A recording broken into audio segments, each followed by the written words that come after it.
Hey everyone, it's Sami from Sami's Sweet Life, and there are people mowing the grass next door. It's super obnoxious, but this is literally the only time I'm gonna have to film. Stella is down for a nap, and I have to take Olivia to dance in just a few minutes, less than an hour. So this is the only chance I have to film this. It's going to be considered a rest day. Johnny and I have been working out at nap time, and after that, I just don't feel like filming. The summer has been a complete show as far as like me trying to be organized and get ahead on filming. There just hasn't been a great time to do it. I haven't had the motivation to do it. I've got lots of video ideas and then just such a small amount, a small window of time to myself.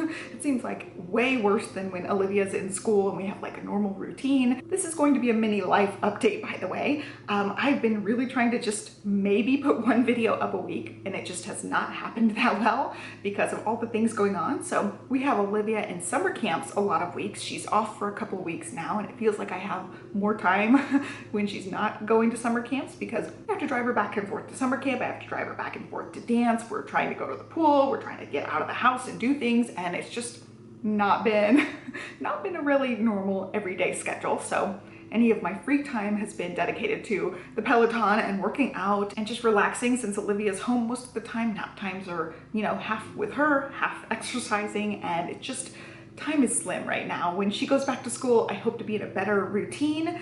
Another thing that has also prevented me from filming is I had moles removed, and it was done in two separate ordeals, two separate events. I will have a full breakdown video with pictures and video footage along the way so you guys can see my whole mole removal journey. But as you can see, I'm mole free on my face. So I ended up getting the little one here removed. You can still see like scarring and stuff where they are. I don't know if this one's like the lightest one. It was just a very small mole, and then the big giant honker mole here, totally gone. And then over here is the one that's still healing. I'm allowed to wear makeup over it because it has scabbed over, but it is still healing. So it's gonna take a while for this one to look more smooth and normal. It was done, I wanna say it's been 3 weeks now. Yeah, because I have a follow-up appointment next week. So this was done in two separate things. They removed one piece of it and then it healed well when he did these two moles, and then he removed the rest. So thankfully there's no risk of cancer or anything. My moles have been there a long time. They are just like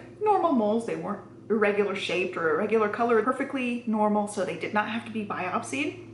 Basically, he used some sort of laser beam and fried them off, like fried them in layers, and it left like a little bit of a burn. It took a while for them to heal, and so I couldn't really film. I had band-aids all over my face for weeks on end over the last, gosh, I had one appointment where he took these two and then part of this one, and another appointment where he fixed this whole section up. So it was over the course of the last 2 months, coming up on 2 months now.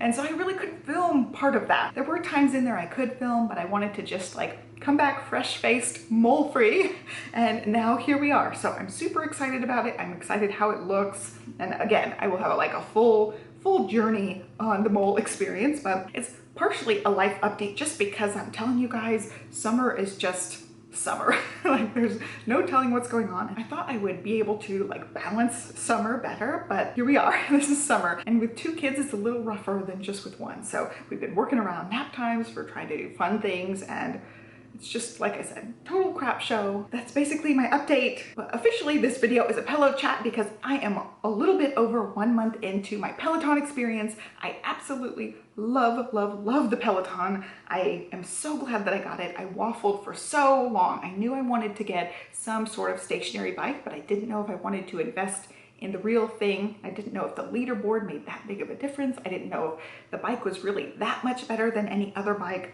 but let me tell you, it is worth every penny. I have not experienced other bikes except like old school stationary bikes, so I don't know how good the new ones are, but this one is just premium, the best of the best. The screen is amazing. I do love that it swivels because I can do my other workouts in here, and I just love it. I'm on that bike almost every day. I do take a rest day here and there where I just don't use the bike at all. But even on those days, I'm not getting actually on the bike, but I'll use the screen, I'll swivel it around and just do some restorative yoga or some stretching to get in my 30 minutes. I definitely have been closing my ring every single day. I also, on the app, I get my little blue circle, which means I've worked out using the Peloton app that day. So I really just love everything about it. I love the interface and I love it so much. I'm even sticking with their yoga for the most part. I have hardly used the Apple Fitness Plus, which is unfortunate because I already paid for the year, but I really need to get back into using that more. But I just love that it tracks it on here. It shows my numbers. Like I don't get credit in my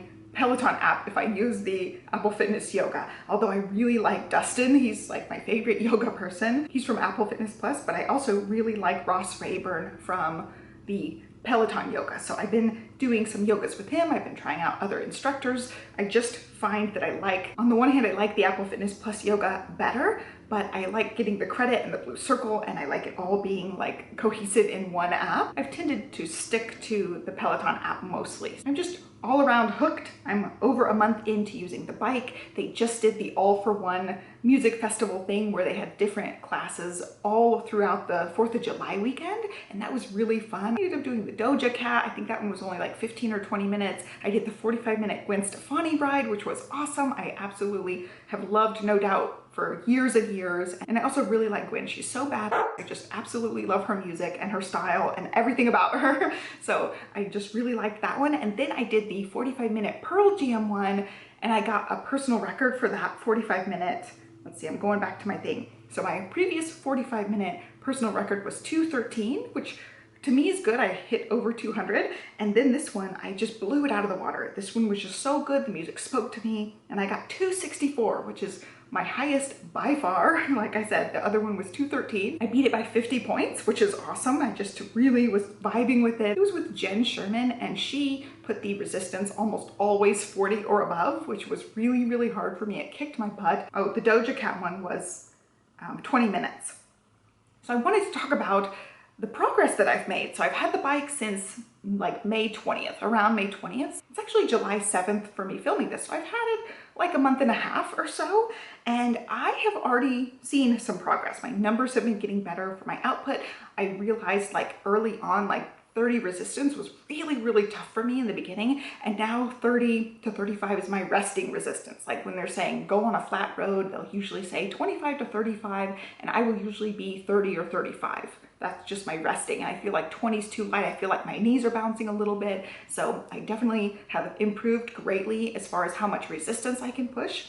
In the beginning, if somebody hit a 45 or a 50, I was not able to do it, physically not capable of doing it. Now 50 is really tough for me, but I can do 50 sitting on the bike, not up out of the saddle. Up out of the saddle, I can get up to 60, which is not anywhere close to what I could do in the beginning. I couldn't even pretend to do a 60 at all. And then on the bike, 40 used to be like my absolute maximum, and now 40 I can do relatively comfortably. I'm still pushing, I'm still sweating, but I can actually maintain a 40 resistance, which is really good for where I started, where I could barely do 30. I don't have a whole lot of core strength, but I had enough core strength that I was always able to get out of the saddle. In the beginning, it was a lot tougher than it is now.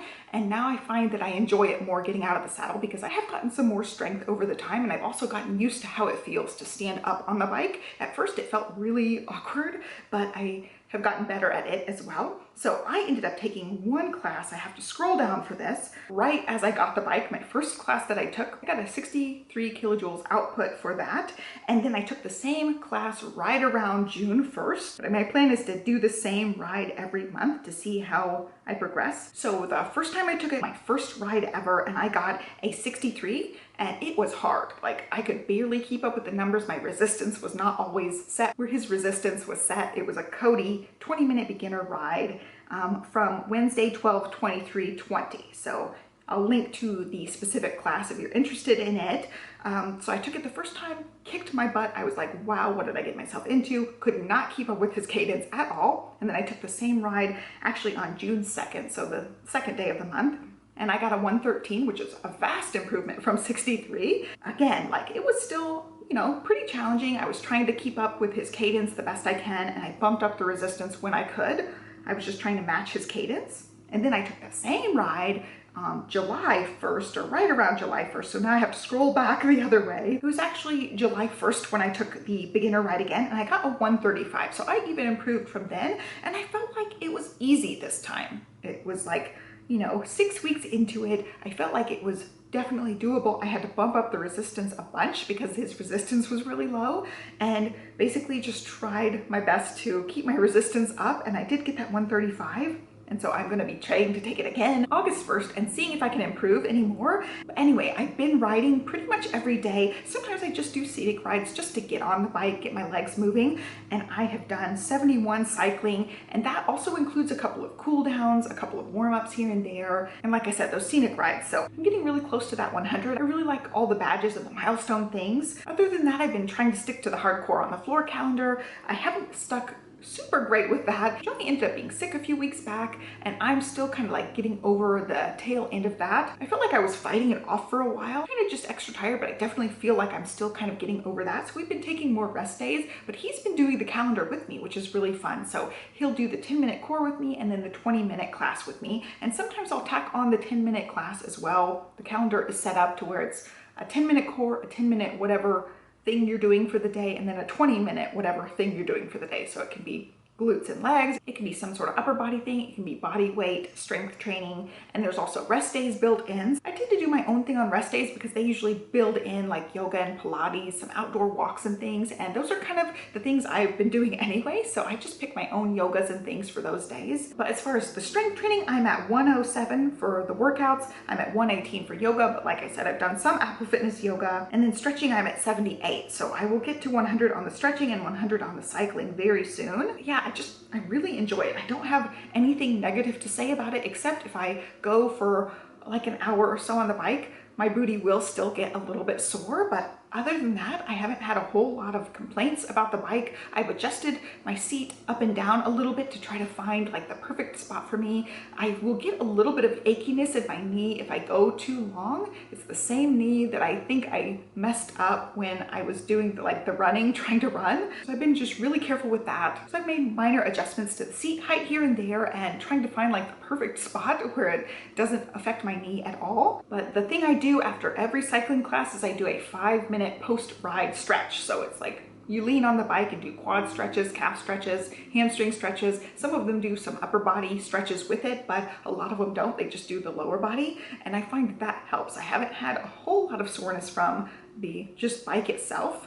Definitely in my booty, but that's about it. But that's pretty much it. I love the bike. I use my AirPods, and I also use my Scosche heart rate monitor. I have a Scosche Rhythm 2.0, and I use that on the bike. I'd never click my watch up to the screen anymore. I found it really cumbersome, especially if I'm doing a few rides at a time, and it only works for actual rides. It doesn't work for the bike boot camps. It doesn't work for any other class on the screen. So I just hook up the heart rate monitor, make sure it's connected, and then just have all my information just transfers from the bike to the phone app, and then it affects my rings. Like I'll have to open up the Peloton app, make sure that it shows like all my workout stuff from the bike, and then my watch will show me the credit for the rings. So that's a little bit unfortunate that it doesn't show in real time with the watch, but it just doesn't connect with the watch except for the ride. So I've gotten used to just putting the armband heart rate monitor on and just using that just all the time now. I don't even think about the watch part. But that's basically it. 1 month update, life update. As far as future videos, I'm gonna really try to stick to 1, maybe 2 videos a week, but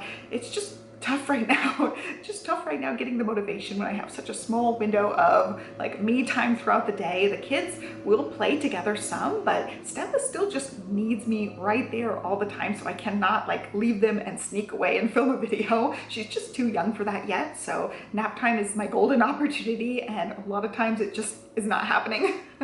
So I hope you guys enjoy this video. Be sure to give me a thumbs up, subscribe, and I'll catch you next time. Thanks for watching, guys, and I hope your summer's going great. Bye.